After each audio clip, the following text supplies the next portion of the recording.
1974, I'm 21, and this is my first foray into psychiatry and mental health. So I'm in a locked ward. I've been there for 10 days. All you were allowed was your wash bag. You were in your night clothes. So you're supposed to be in bed by 10 o'clock, in the bed. You were allowed to get out of the bed 7:30 in the morning to make the bed, and then you had to sit on the bed all day. By the 10th day now, I had a headache. I'd seen the psychiatrist once, just when I was admitted. I wasn't on any medication or anything. I just sat there for 10 days. After lunch on the 10th day, the nurses came out of their glass enclosure and they had a big box. So I thought, oh, this is different. So they came to the table and told us to sit on the benches. So we sat on the benches and we were dished out musical instruments. Now these consisted of castanets, maracas, a triangle and tambourine. And I was given a triangle and was told when the cue was, I said, hit the triangle. Well, I missed the f***ing cue. So this sister absolutely went over the top and was screaming at me, will you listen and will you do this? So I just stood up, I stepped off the bench, put the triangle on the table and I said, I'm not doing this. Walked to my bed, sat on the bed, my back was to them, and next thing I know, I'm on the floor. I've got 4 nurses on top of me, 2 male, 2 female. They pin my arms at the back and then they start frog marching me down the ward. And they open a door. I've never seen that door open before. So I go in the door with them, I didn't have much choice. And it was a padded cell. And the charge nurse, male, said to me, you strip naked. And then I went, no. To which they decided that they would strip me naked, so they stripped me off. Then the sister came in and gave me a jab in the bum, and they all marched out and locked the door. And I was there, and just one of my last thoughts before the drug took hold was, these people are f***ing nuts, they should be locked up.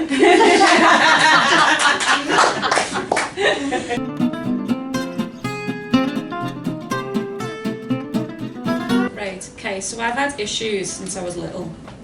And once I was staying in my mates from school, and she had like one of those downstairs bedrooms, and she had a Shih Tzu that was quite like hyperactive and terrifying.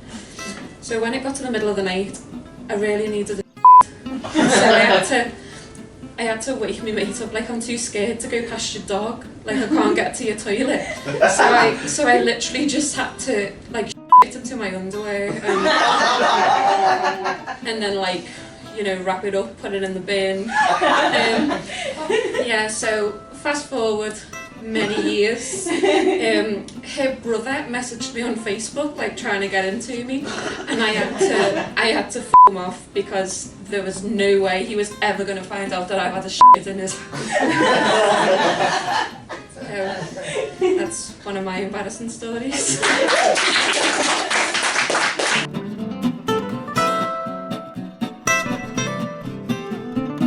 Hi, my name's Marshall, and I just want to tell you a bit of a brief history about myself. And when I was 4, I was caught trying to burn my play school down, and I was taken to an establishment where they check little children to see if they're okay in their head. And they simply said I was a boy with behavioural disorder, and I thought, okay, see what happens. I didn't get diagnosed till I was 40 with Asperger's, and it's really annoying because I had 36 years of not understanding why I was making the massive mistakes that I was making. I'm going to give you just a few examples of one day when I did work experience at the zoo, and I was only 14 years old.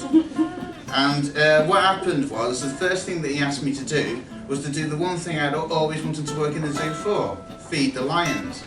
All I had to do was open up a pulley and let the lions out of their enclosure into their outside enclosure, and then close it up so I could get in and place the meat all around the different types of meat all around the hay.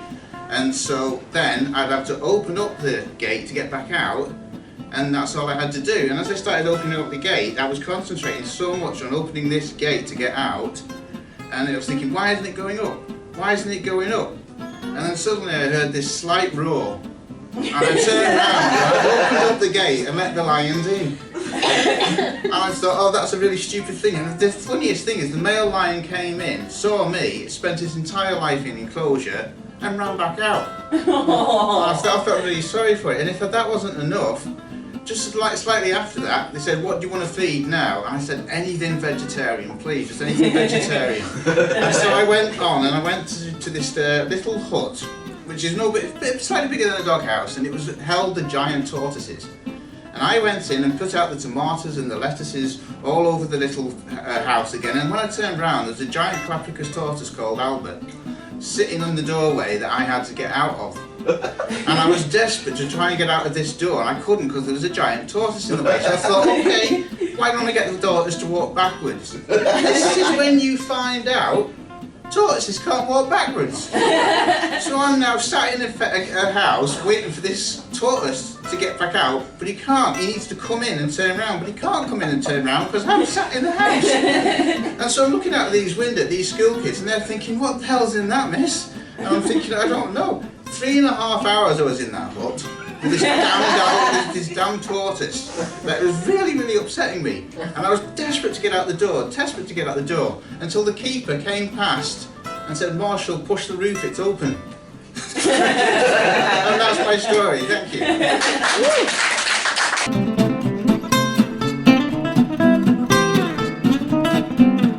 So, first time I've not been able to talk. So anyway, I've had mental health problems for a really long time, but about 10 years ago it turned into like visual disturbances. I don't need to laugh already. So one of the first ones I had visual and audio disturbances. So one of the first ones was I was working on a presentation for work, and so I'm looking at my laptop and the news is on in the corner, and then Hugh Edwards started to give me advice as to what to put on the presentation and what font to use.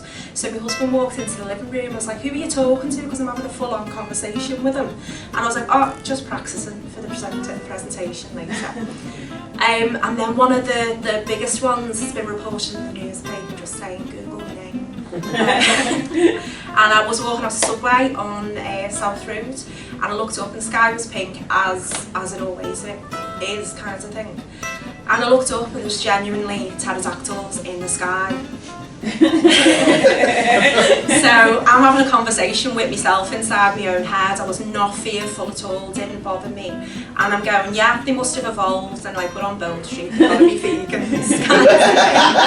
And then they just disappeared, and I thought I'll keep that one to myself just in case anyone gets worried. And then the one major kind of significant one, I'd had a bit of an argument with somebody in work, so I went down to kind of let off a bit of steam, get a bit of, air in my lungs.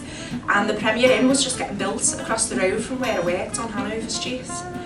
But for some reason I was looking at it and I knew it was going to be the new Disney park, and I was absolutely chuffed.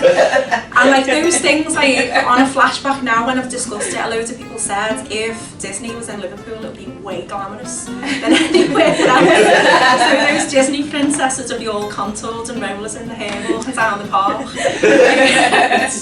So the 86A bus, I think it was, drove past me and I was fuming because it wiped out the visual disturbance. The weird thing was, not long after that, it turned out that the mental health problems had been caused by this like weird brain tumour. So they were actually seizures rather than hallucinations. So that was quite cool. But yeah, that's it. The end for me.